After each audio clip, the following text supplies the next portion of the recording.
Hi friends, welcome to my channel. எல்லாரும் எப்படி இருக்கீங்க? நல்லா இருக்கீங்களா? இன்னைக்கு என்ன வீடியோன்னு பார்த்தீங்கன்னா, ஃபெர்டிலிட்டி இம்ப்ரூவ் பண்ணுறதுக்கு நம்ம கேஸ்டர் ஆயில் பேக் எப்படி யூஸ் பண்ணுறது அதை பற்றி தான் நம்ம பார்க்க போகிறோம். ஸோ ஃபெர்டிலிட்டி ப்ராப்ளம் இருக்கிறவங்க வந்து கேஸ்டர் ஆயில் யூஸ் பண்ணுறதுனால என்ன பெனிஃபிட், அது எப்படி யூஸ் பண்ணணும், எந்த நேரத்தில் யூஸ் பண்ணணும், எவ்வளோ நாள் வரைக்கும் யூஸ் பண்ணணும், ஸோ இந்த மாதிரி கேஸ்டர் ஆயிலோட பெனிஃபிட் தான் நம்ம பார்க்க போகிறோம். இது கண்டிப்பாக ஃபெர்டிலிட்டி ப்ராப்ளம் இருக்கவங்களுக்கு ரொம்பவே யூஸ் ஆகும். அது மட்டும் இல்லாமல் யூட்ரஸில் என்ன பிரச்சனையாக இருந்தாலும் சரி, பிசிஓடி பிரச்சனை, இல்லை வந்து என்னென்னா ஃபைப்ராய்டு பிரச்சனை, எண்டோமெட்ரியோசிஸ், இந்த மாதிரி நிறைய கண்டிஷனுக்கு இந்த கேஸ்டர் ஆயில் பேக் ரொம்பவே யூஸ் ஆகும். ஸோ மெயினாக வந்து என்னென்னா பிசிஓடி பிரச்சனை, ஹார்மோன் இம்பேலன்ஸ், இந்த மாதிரி நிறைய ப்ராப்ளம் வந்து பெண்கள் வந்து ஃபேஸ் பண்ணிட்டு இருக்காங்க. ஸோ இதனால தான் நமக்கு வந்து ப்ரெக்னன்சி வந்து டிலே ஆகிட்டே இருக்குது. ஸோ இந்த மாதிரி ப்ரெக்னன்சி டிலே ஆகிறவங்க வந்து கேஸ்டர் ஆயில் பேக் வந்து போடுறதுனால நமக்கு என்னென்னலாம் சரியாகும், எந்த நாள் வரைக்கும் வந்து என்னென்னா போடுறது, இந்த மாதிரி எல்லாமே நம்ம பார்க்க போகிறோம். ஸோ இவ்வளோ ப்ராப்ளம் வந்து என்னென்னா இதை வந்து இந்த ஒரு மருத்துவம் வந்து சரி பண்ணும். இது வந்து பார்த்திங்கன்னா நமக்கு பாரம்பரிய மருத்துவம்.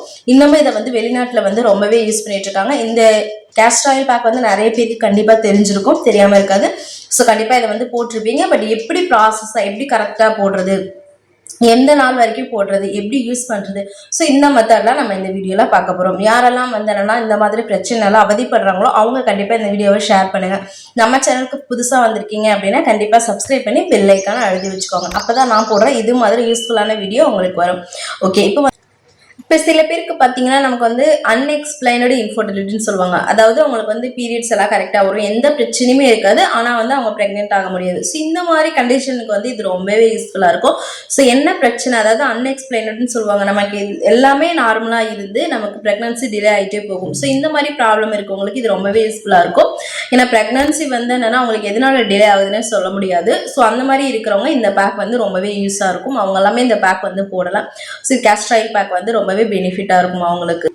இப்போ நம்ம கேஸ்டர் ஆயில் பெனிஃபிட்ஸ் பார்த்தீங்கன்னா நமக்கு வந்து என்னென்னா அந்த யூட்ரஸில் வந்து என்னென்னா யூட்ரஸ், ஓவரிஸ், இந்த மாதிரி எல்லாம் ஃபெலோபியன் இந்த இடத்துல எல்லாமே நம்ம போடும்போது நமக்கு பிளட் சர்க்குலேஷன் ரொம்ப இம்ப்ரூவ் பண்ணும். ஸோ பிளட் சர்க்குலேஷன் வந்து அதிகப்படுத்துகிறோம், அதாவது ரத்த ஓட்டத்தை வந்து அதிகப்படுத்துறதுனால நமக்கு வந்து எக்கு க்ரோத் வந்து நல்லாவே இருக்கும். ஸோ பிளட் சர்க்குலேஷன் இம்ப்ரூவ் பண்ணுறதுக்கு, இந்த எக்கு வந்து என்னென்னா நல்லா க்ரோத் பண்ணுறதுக்கு இந்த கேஸ்டர் ஆயில் பேக்கு ரொம்பவே யூஸ் ஆகும். அதே மாதிரி அங்கே நச்சுக்களை நீக்குது, அதாவது நமக்கு யூட்ரஸில் இருக்க தேவையில்லாத டாக்ஸின்ஸ்லாம் வந்து நமக்கு நீக்குது. ஸோ இந்த மாதிரி டாக்ஸின் ரிமூவ் ஆகிறதுனால நமக்கு வந்து அங்கே இருக்க ஃபைப்ராய்டாக இருக்கட்டும், எக்ஸ்ட்ரா வளர்ந்து அந்த எண்டோமெட்ரியோசிஸ் திக்னஸாக இருக்கட்டும், அதே மாதிரி வந்து ஃபிலிப்பின் டியூப்ல பிளாக் இருக்கவங்க கூட இது வந்து சரி பண்ணுதுன்னு சொல்லியிருக்காங்க. ஸோ இந்த மாதிரி மெடிக்கல் இம்ப்ரூவ் இது வந்து என்னென்னா ப்ரூவ் பண்ணுது. ஸோ அதனால வந்து கண்டிப்பாக நீங்கள் கேஸ்டர் ஆயில் பேக் வந்து என்னென்னா நிறைய இந்த ப்ராப்ளம் இருக்கிறவங்க கண்டிப்பாக போடலாம். ஸோ இந்த மாதிரி கருவுறுதலை அதிகப்படுத்துறதுக்கும், அதே மாதிரி இனப்பெருக்க உறுப்புக்கு வந்து என்னென்னா நல்ல ஆரோக்கியத்துக்கும் பெண்களுக்கு வந்து என்னென்னா ரொம்பவே இந்த கேஸ்டர் ஆயில் பேக் வந்து பயன்படுது. ஸோ வந்து இதை வந்து நீங்கள் கண்டிப்பாக வந்து யூஸ் பண்ணீங்க அப்படின்னா நல்ல ரிசல்ட் வந்து பார்க்கலாம். ஸோ இந்த மாதிரி ரிசல்ட் கொண்டு வரதுக்கு நம்ம எப்படி யூஸ் பண்ணணும், என்னென்ன தேவை அப்படின்றத நம்ம பார்க்கலாம். ஃபர்ஸ்ட் வந்து பார்த்தீங்க அப்படின்னா நமக்கு வந்து சுத்தமான விளக்கெண்ணெய் மாதிரி சுத்தமான விளக்கெண்ணெய் வந்து வாங்கி வச்சுக்கோங்க. உங்கள் ஊர் சைடில் வந்து இந்த சிக்கன் அதெல்லாம் சொல்லுவாங்களா, அந்த மாதிரி விளக்கெண்ணெய் கிடச்சிச்சு அப்படின்னா கண்டிப்பாக இந்த மாதிரி ஒரு விளக்கெண்ணெய் வாங்கி வச்சுக்கோங்க. அதுக்கப்புறம் பார்த்தீங்கன்னா இந்த மாதிரி ஒரு cotton cloth. So cotton cloth வந்து என்னென்னா கண்டிப்பாக வேணும். காட்டன் கிளாத் நீங்கள் அப்படி இல்லை அப்படின்னா கூட உங்கள்கிட்ட வந்து என்னென்னா அது துப்பட்டா வந்து காட்டனில் இருக்கும். சில வந்து என்னென்னா அந்த காஸ் சொல்லுவாங்கல்ல, நமக்கு பேண்டேஜ் கட்டுவாங்க, அந்த மாதிரி காஸ் வந்து என்னென்னா ஏதாவது வாங்கிக்கோங்க. இல்லை வந்து காட்டன் கிளாத் உங்கள் வீட்டில் ஏதாவது இருந்துச்சுன்னா அந்த மாதிரி கூட வச்சுக்கலாம். ஸோ கண்டிப்பாக வந்து ஒரு காட்டன் கிளாத் வந்து வேணும். அது நீங்கள் எந்த மாதிரி இருந்தால் கூட ஓகே தான். ஸோ வீட்டில் இருந்த பேக்கை வந்து வச்சுக்கலாம். ஸோ ஒரு விளக்கெண்ணெய், அதுக்கப்புறம் வந்து என்னென்னா ஒரு காட்டன் கிளாத்து. நெக்ஸ்ட்டு பார்த்தீங்கன்னா நமக்கு வந்து என்னென்னா இந்த மாதிரி பேக்கு.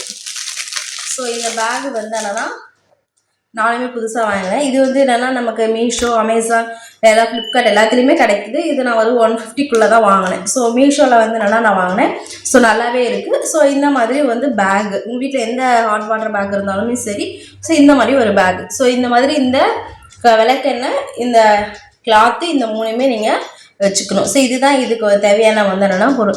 ஸோ இந்த விளக்கெண்ணெய் நீங்கள் வந்து யூஸ் பண்ணும்போது இந்த பிளட் சர்க்குலேஷன் இம்ப்ரூவ் ஆகிறது மட்டும் இல்லாமல் உங்களுக்கு வந்து அங்கே இருக்க மசில், அதாவது தசை வந்து என்ன ரிலாக்ஸ் ஆகும், அதாவது யூட்ரஸில் இருக்க மசில் நல்லாவே ரிலாக்ஸ்ட் ஆகும்.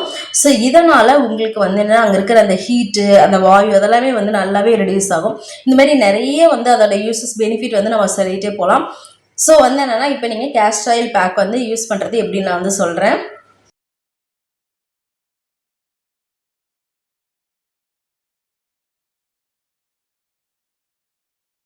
ஓகே, இந்த கேஸ்டர் ஆயில் பேக் எப்படி யூஸ் பண்ணுறதுன்னு பார்க்கலாம். ஃபஸ்ட்டு நீங்கள் வந்து என்னென்னா நல்லா வந்து படுத்துக்கோங்க. படுத்துட்டு உங்கள் வீட்டில் யாராவது இருந்தாலும் ஓகே, இல்லை நீங்களே வந்து போடுற மாதிரி இருந்தாலும் ஓகே. ஸோ நல்லா வந்து என்னென்னா படுத்துட்டு அடிவயிறு நம்ம வந்து அடிவயிறில் தான் மசாஜ் பண்ண போகிறோம். ஸோ அடிவயிறு வந்து அந்த தொப்புளிக்கு கீழே வந்து என்னென்னா அடிவயிறுன்னு சொல்லுவோம். ஸோ அந்த தொப்புளிக்கு கீழே வந்து நீங்கள் இந்த விளக்கெண்ணெயை வந்து என்னென்னா நல்லா ஒரு கைக்குள்ளே எடுத்துட்டு நல்லா வந்து அப்ளை பண்ணணும். ஸோ நல்லா வந்து கீழே வந்து அப்ளை பண்ணணும். உங்கள் வீட்டில் யாராவது இருந்தாலும் மசாஜ் அப்ளை பண்ண சொல்லுங்கள். ஸோ அந்த மாதிரி அடிவயிறை நல்லா வந்து அப்ளை பண்ணிவிட்டு நீங்கள் வந்து என்னென்னா கிளாக் வைஸ் இப்படி ஆன்டி கிளாக் வைஸ் ஸோ வந்து இப்படி ஆப்போசிட் ரிவர்ஸ் இந்த மாதிரி 5 மினிட்ஸ் அந்த மாதிரி நல்லா வந்து மசாஜ் பண்ணணும். ஸோ வந்து நல்லா வந்து ஒரு 5 மினிட்ஸ்க்கு நல்லா மசாஜ் பண்ணணும். ரொம்ப ரஃபாக பண்ணக்கூடாது, ரொம்ப நல்லா போட்டு அந்த மாதிரிலாம் மசாஜ் பண்ண வேணாம். ஜென்டல் மசாஜே போதும். ரிலாக்ஸ்டாக வந்துடணும். ஒரு 5 மினிட்ஸ் நீங்கள் மசாஜ் பண்ணலாம். ஸோ இந்த விளக்கெண்ணெயில் வந்து நல்லா மசாஜ் பண்ணிக்கோங்க. பண்ணிவிட்டு ஒரு 5 மினிட்ஸ் வந்து நல்லா பண்ணி முடிச்சுட்டு அதுக்கப்புறம் நீங்கள் வந்து இந்த காட்டன் கிளாத்தை வந்து இப்படி குறுக்க வந்து என்னென்னா போட்டுரும். ஸோ இந்த மாதிரி நீங்கள் காட்டன் கிளாத் வந்து என்னென்னா போட்டுட்டீங்க அப்படின்னா, அதாவது வயிற்றுல வந்து என்னென்னா இந்த மாதிரி வயிற்றுல வந்து நீங்கள் இப்படி போட்டுடணும். ஸோ வயிற்றுல இப்படி நீங்கள் போட்டுட்டு இப்படி குறுக்கெல்லாம் வந்து மசாஜ் பண்ண இடத்துல நல்லா வயிற்றுல போட்டுருங்க. அதுக்கப்புறம் இந்த ஹாட் வாட்டர் பேக், ஸோ இது வந்து என்னென்னா ஃபெர்மெண்டேஷன் பேக்குன்னு சொல்லுவாங்க. இந்த ஃபெர்மெண்டேஷன் பேக்கில் வந்து நீங்கள் வந்து இது வந்து இப்படி உள்ள ஓப்பன் பண்ணால் நல்லா, இது நிறைய பேருக்கு தெரியும். ஸோ இதை ஓப்பன் பண்ணி இதில் வந்து ஹாட் வாட்டர்னா ரொம்ப வந்து கொதிக்க இருக்கக்கூடாது. ஒரு மீடியம் நம்மளால சூடு பொறுக்கிற அளவுக்கு இந்த மாதிரி ஹாட் வாட்டர் வந்து என்னன்னா இதில் ஊற்றிக்கோங்க. நல்லா ஊற்றி இதை வந்து க்ளோஸ் பண்ணிவிட்டு இந்த மாதிரி நீங்கள் காட்டன் கிளாத் போட்டிருக்கீங்களா, ஸோ இந்த காட்டன் கிளாத் போட்டிருக்க இடத்துல இந்த மாதிரி அது மேலே வச்சிடணும்.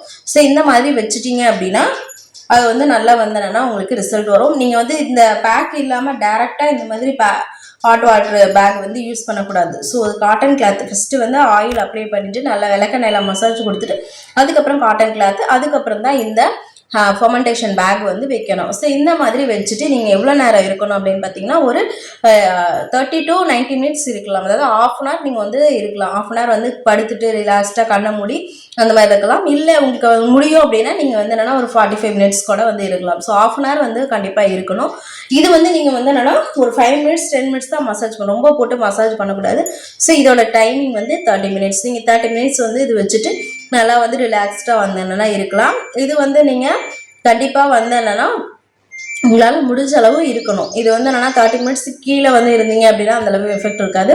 ஸோ கண்டிப்பாக வந்து காட்டன் கிளாத் மேலே வந்து தான் இந்த பேக் வைக்கணும். டேரெக்டாக நீங்கள் வைக்கக்கூடாது. அதே மாதிரி ஹீட் வந்து பொறுக்கிற அளவுக்கு தான் வைக்கணும். ரொம்ப சுட வச்சு நீங்கள் அந்த மாதிரி டேரெக்டாக வச்சிங்க அப்படின்னா பர்ன் ஆகிடும். ஸோ அதனால் வந்து காட்டன் கிளாத்தை போட்டு இது மாதிரி வைக்கும்போது அந்த விளக்கெண்ணெய் அந்த நம்ம கேஸ்டர் ஆயில் அப்ளை பண்ணது அப்படி உள்ளே நல்லா வந்து இது வந்து நல்லா இழுக்கும். ஸோ அந்த டைமில் உங்களுக்கு வந்து பார்த்திங்கன்னா நான் சொன்ன மாதிரி யூட்ரஸில் இருக்கிறது அந்த ஃபிலோபியன் பிளாக்காக இருக்கட்டும், எண்டோமெட்ரியோசிஸ் இருக்கட்டும், ஃபைப்ராய்டாக இருக்கட்டும், பிசிஓடியாக இருக்கட்டும், ஸோ இந்த மாதிரி பல பிரச்சனைக்கு வந்து என்னென்னா இது நல்ல ஒரு சொல்யூஷனாக இருக்கும். இதை வந்து நீங்கள் வந்து என்னென்னா அதில் இருக்க வந்து நச்சுக்களை நீக்குது, பிளட் சர்க்குலேஷன் இம்ப்ரூவ் பண்ணும். அதுக்கப்புறம் வந்து என்னென்னா நமக்கு வந்து அந்த தசை அதாவது மசில் ரிலாக்ஸ் இந்த மாதிரி யூட்ரஸில் இருக்க நிறைய பிரச்சனையை வந்து இது வந்து சரி பண்ணும். கேஸ்டர் ஆயில் அப்படின்றது நமக்கு வந்து நல்லா ஒரு கூலிங் எஃபெக்ட், அங்கே இருக்க ஹீட்டை வந்து நல்லா அடிவயிறு வந்து ரொம்பவே ஹீட்டாக இருக்கும். ஸோ அந்த வந்து ஹீட்டை வந்து நமக்கு வந்து எலிமினேட் பண்ணுது. மெயினாக நமக்கு வந்து கர்ப்பப்பையில் பார்த்திங்கன்னா வாயு வந்து சேர்ந்துருக்கும். வாயு சேர்றதுனால தான் நிறைய பிரச்சனைலாம் சொல்லுவாங்க. ஸோ அது எல்லாத்துக்குமே வந்து ஒரு நல்ல சொல்யூஷன் வந்து இந்த கேஸ்டர் ஆயில் பேக்குன்னு சொல்லுவோம். ஸோ இது வந்து நீங்கள் வந்து எப்போ போடணும் அப்படின்னு பார்த்தீங்கன்னா நமக்கு வந்து ஓவலேஷன் டைம் வரைக்கும் தான் நம்ம போடணும். இப்போ வந்து நீங்கள் பீரியட்ஸ் டைமில் கண்டிப்பாக இது போடவே கூடாது. ஸோ பீரியட்ஸ் முடிஞ்சு அடுத்த நாள்லேருந்து நீங்கள் இதை போடலாம். கரெக்டாக வந்து ஓவலேஷன் வரைக்கும் போடணும். ஸோ ஓவலேஷன் பார்த்தீங்க அப்படின்னா நமக்கு வந்து தெரியும் நமக்கு என்ன சிம்டம்ஸ்லாம் நான் ஆல்ரெடி சொல்லியிருக்கேன். உங்களுக்கே தெரியும் நமக்கு ஓவலேஷன் வரும்போது அந்த பிசுன்னு இருக்கிறது. ஸோ வந்து என்னென்னா ஒரு மாதிரி வந்து என்னென்னா நமக்கு வந்து என்ன ஒயிட் டிஸ்சார்ஜ் ஆகிறது, அப்புறம் அடிவயிறு வலி, இந்த மாதிரி பிரெஸ்ட் டெண்டர்னஸ், இந்த மாதிரி நிறைய சிம்டம்ஸ் நமக்கு வந்து ஓவலேஷன் டைமில் இருக்கும். ஸோ அந்த டே வரைக்கும் நீங்கள் இருக்கணும். கரெக்டாக இப்போ பீரியட்ஸ் உங்களுக்கு வந்து ஒரு 7th இல்லை 5th டே நிற்கிது அப்படின்னா 6th டேலேருந்து ஸ்டார்ட் பண்ணி நீங்கள் எப்படி 14 இல்லை ஒருத்தவங்களுக்கு 17th, ஸோ அந்த மாதிரி ஒரு 10 டேஸ் நீங்கள் இந்த பேக்கு வந்து என்னென்னா இந்த பேக்கை வந்து நீங்கள் அந்த 10 டேஸ்க்குள்ளே போடணும். வீக்லி பார்த்தீங்கன்னா 2-3 டைம்ஸ் வந்து போடலாம். டெய்லி வந்து கண்டிப்பாக போட முடியாது, ஏன்னா வந்து ஒர்க் இருக்கும், இல்லை வேலை இருக்கும். ஸோ டெய்லியும் போட முடியாது. 2 days ஒன்ஸ் நீங்கள் இதை வந்து போடலாம். ஸோ 2 days ஒன்ஸ் நீங்கள் வந்து போடும்போது அதேமாதிரி கரெக்டாக அந்த ஓவலேஷன் வரைக்கும் தான் போடணும். ஏன்னா ப்ரெக்னன்சிக்கு ட்ரை பண்ணிட்டு இருக்கீங்க அப்படின்றதுனால ஓவலேஷனுக்கு ஆஃப்டர் நீங்கள் போட வேணாம். ஏன்னா அதுக்கப்புறம் நமக்கு வந்து பேபி வந்து என்னென்னா நின்றோம். அப்படி நின்றுச்சு அப்படின்னா நீங்கள் இந்த பேக் வந்து யூஸ் பண்ண வேண்டாம். நீங்கள் வந்து என்னென்னா அந்த ஓவலேஷன் வரைக்குமே ஸ்டாப் பண்ணிக்கலாம். கரெக்டாக வந்து என்னென்னா ஒரு எத்தனை டைம் வரும்னா 2 days ஒன்ஸ் அந்த மாதிரி போடும்போது ஒரு 10 டைம்ஸ் இல்லை ஒரு 7-6 டைம்ஸ் தான் நீங்கள் போடுற மாதிரி வரும். ஸோ இந்த மாதிரி நீங்கள் மந்த்லி வந்து போடணும். கரெக்டாக வந்து 3-4 மந்த் நீங்கள் போட்டிங்கனாலே நிறைய ப்ராப்ளம் சரியாகும். அதேமாதிரி ப்ரெக்னென்சிக்கு வந்துன்னா நல்லா வந்து ரிசல்ட் இருக்கும். இதை வந்து நீங்கள் வந்து 1 மந்த் போட்டு அடுத்த மந்த் ரிசல்ட் எதிர்பார்க்கக்கூடாது. நீங்கள் வந்து கண்டினியூஸாக அந்த மாதிரி போடணும். நான் வந்து எனக்கு பேபியில் ட்ரை பண்ணல, நார்மலாக நான் இருக்கேன் அப்படின்னா நீங்கள் வந்து என்னென்னா கண்டினியூ பண்ணிக்கலாம். ஒரு 2 days ஒன்ஸ் இல்லை 3 days ஒன்ஸ் நீங்கள் அந்த மாதிரி வந்து போடலாம். பேபிக்கு ட்ரை பண்ணுறீங்க அப்படின்னா கண்டிப்பாக வந்து என்னென்னா ஓவலேஷன் வரைக்கும் தான் போடணும். ஸோ கண்டிப்பாக பார்த்தீங்கன்னா வந்து நமக்கு வந்து ஒரு 2 days ஒன்ஸ் அந்த மாதிரி தான் போடுற மாதிரி வரும். ஸோ இதோட பெனிஃபிட்ஸ், இது எப்படி யூஸ் பண்ணணும், கண்டிப்பாக ப்ரெக்னன்சி இருக்கவங்க வந்து என்னென்னா ப்ரெக்னெண்ட்டாக இருக்கவங்க இது யூஸ் பண்ணாதீங்க. ஏன்னா ப்ரெக்னன்சி டைமில் இது யூஸ் பண்ணக்கூடாது. அதேமாதிரி பீரியட்ஸ் டைமில் யூஸ் பண்ணக்கூடாது. கண்டிப்பாக இதை வந்து நீங்கள் வந்து தவிர்க்கணும். ஸோ இது எப்போ யூஸ் பண்ணணும், எப்படி யூஸ் பண்ணணும், இது பெனிஃபிட் எல்லாமே உங்களுக்கு வந்து சொல்லியிருக்கேன். இந்த டீட்டெயிலாக சொல்லியிருக்கேன். கண்டிப்பாக கேஸ்டர் ஆயில் வந்து நல்லா வந்து என்னென்னா சுத்தமான எண்ணெய், சுத்தமான கிளாத் வாங்கிக்கோங்க. ஸோ நம்ம வந்து நல்லா வந்து என்னென்னா இது முடிஞ்ச அளவு நீங்கள் நைட் டைமில் போடுங்க. நைட் டைமில் வந்து என்னென்னா ஒரு ஈவினிங் வரணும்னா இப்போ நீங்கள் 7க்கு மேலே 6க்கு மேலே அங்கே குளிக்கிறேன் அப்படின்னா ஈவினிங் ஒரு 4 o'clock மேலே குளிக்கிறேன் அப்படின்னா நீங்கள் வந்து போட்டுருங்க. போட்டுட்டு அதுக்கப்புறம் நீங்கள் வந்து பாத் எடுத்துக்கலாம். இல்லை நான் வந்து தூங்க போகிறதுக்கு முன்னாடி போடுறதுனாலும் ஓகே. அந்த மாதிரி நீங்கள் போடும்போது நைட்டு ஸ்லீப்க்கு ரொம்ப நல்லது. கார்டிசால் லெவல்லாம் குறையும். நமக்கு வந்து நல்ல தூக்கம் வரும். ஸோ கண்டிப்பாக வந்து கேஸ்டர் ஆயில் பேக் வந்து என்னென்னா எல்லாருமே போடலாம். இது வந்து என்னென்னா நம்ம வந்து என்னென்னா மசாஜ் வந்து ரொம்ப நான் சொன்ன மாதிரி ரொம்ப ஜென்டிலாக தான் பண்ணணும். ரஃப் அண்ட் டஃபாக பண்ணக்கூடாது. ஹாட் வாட்டர் பேக்குமே வந்து ரொம்ப வந்து என்னென்னா மைல்டாக தான் வந்து ஹாட் வாட்டர் வந்து எடுத்துக்கணும். அதேமாதிரி டேரெக்டாக அப்ளை பண்ணக்கூடாது. ஸோ எப்படி யூஸ் பண்ணணும், எப்படி யூஸ் பண்ணக்கூடாது, யாரால யூஸ் பண்ணணும், இதெல்லாமே சொல்லியிருக்கேன். ஸோ கண்டிப்பாக இந்த மாதிரி ப்ரெக்னன்சி ப்ராப்ளம் இருக்கவங்க, இந்த மாதிரி ப்ரெக்னன்சிக்கு ட்ரை பண்ணிட்டுருக்கீங்க அப்படின்னா கண்டிப்பாக அவங்களுக்கு இந்த வீடியோ ஷேர் பண்ணுங்கள். ரொம்பவே யூஸ்ஃபுல்லாக இருக்கும். ஸோ இது மாதிரி வேறு ஏதாவது வீடியோ வேணும்னாலும் எனக்கு கமெண்ட் பண்ணுங்கள். கண்டிப்பாக நான் ரிப்ளை பண்ணுறேன். அடுத்த வீடியோவும் போஸ்ட் பண்ணுறேன். ஸோ கண்டிப்பாக கேஸ்டர் ஆயில் பேக் வந்து இது பாரம்பரிய மருத்துவம்னு சொல்கிறாங்க. இது வந்து நம்ம முன்காலத்துலேருந்தே யூஸ் பண்ணிட்டு இருக்காங்க இந்த கேஸ்டர் ஆயில் பேக்கு. அதாவது விளக்கெண்ணெய். இது நிறைய பேருக்கு கண்டிப்பாக தெரிஞ்சிருக்கும். ஸோ கண்டிப்பாக இந்த வீடியோ ரொம்பவே யூஸ்ஃபுல்லாக இருக்கும். பிடிச்சிருந்தா நம்ம சேனலுக்கு வந்தோன்னா யாருமே லைக் போடாமல் பார்த்துட்ருக்கேன். கண்டிப்பாக லைக் பண்ணுங்கள், கமெண்ட் பண்ணுங்கள், சப்ஸ்கிரைப் பண்ணிக்கோங்க, பெல் ஐக்கானை அழுத்தி வச்சுக்கோங்க. தேங்க்ஸ் ஃபார் வாட்சிங். நெக்ஸ்ட் வீடியோவில் பார்க்கலாம்.